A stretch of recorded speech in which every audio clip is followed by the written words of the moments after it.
नवा अध्याय। ईश्वर द्वारा ब्रह्मा विष्णु को ज्ञानदान।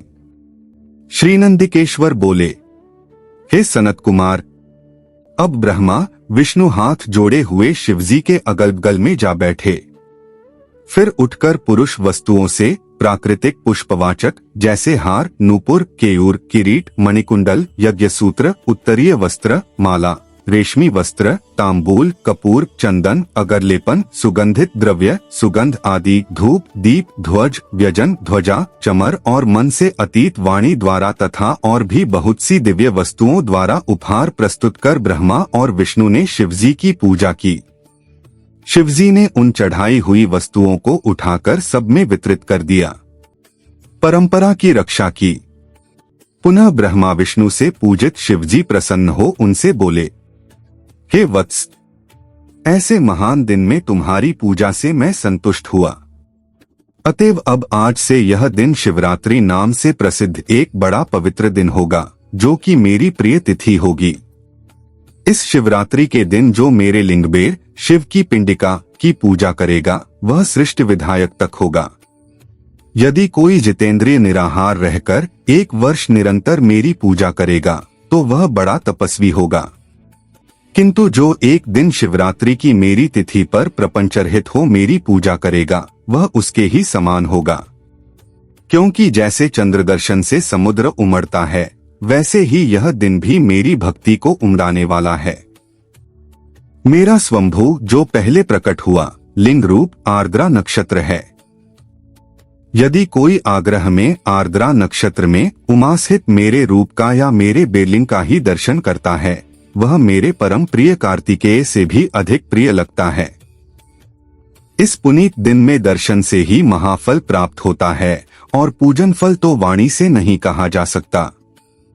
इस समय के स्थान में जहाँ मैं लिंग रूप से प्रकट हुआ हूँ, उसका यही नाम होगा और यह पूजन के समय छोटा हो जाएगा।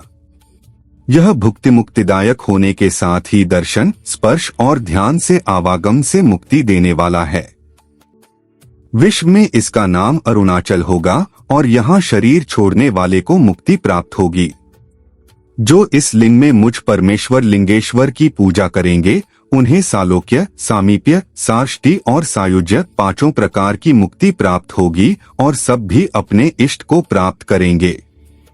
फिर तो ब्रह्मा विष्णु के युद्ध में जितनी सेना मारी गई थी, उन सबको शिवजी ने अमृत बरसाकर जीवन प्रदान किया और उन दोनों की परस्पर शत्रुता को भी यह कहकर समाप्त किया कि मेरे सकल और निष्कल 2 स्वरूप हैं, जैसा और किसी का नहीं है। इसलिए कोई और ईश्वर नहीं हो सकता। हमारा एक तो स्तंभ लिंग रूप है और दूसरा निष्कल सगुण रूप ईश्वर है। ये दोनों ही रूप सिद्ध हैं। बड़ा आश्चर्य है कि तुम लोगों ने अज्ञानवश अपने को ईश्वर मान लिया था। उसे ही दूर करने के लिए मैं संग्राम भूमि में आया। अब अभिमान त्याग मुझ ईश्वर में भक्ति करो।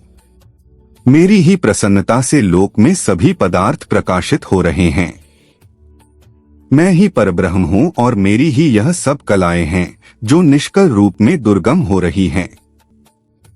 मुझ गुरुदेव के वाक्य ही सदा तुम्हारे लिए प्रमाण हैं। तुम्हारी प्रीति देखकर ही मैंने ऐसा कहा है। मैं सगुण निर्गुण दोनों हूँ। यह सब कुछ मेरा और ब्रह्म ज्ञान देने के लिए ही मैं निष्कल रूप में प्रकट हुआ हूँ। मेरा यह निष्कलत्व स्तंभ ही ब्रह्मा का बोध कराएगा, जिससे मेरा आत्मिक संबंध है। लिंग के अभेद से यह नित्य ही पूजनीय है। जो मेरे इस लिंग रूप को स्थापना करता है, वहां मैं अप्रतिष्ठित भी प्रतिष्ठित रूप से रहता हूँ। मेरा लिंग रूप प्रधान और बेर रूप गौण है। बेर में स्थान की क्षेत्रता नहीं है और लिंग में स्थान की क्षेत्रता है। इति श्री शिव महापुराण विद्वेश्वर संहिता का 9वां अध्याय समाप्त।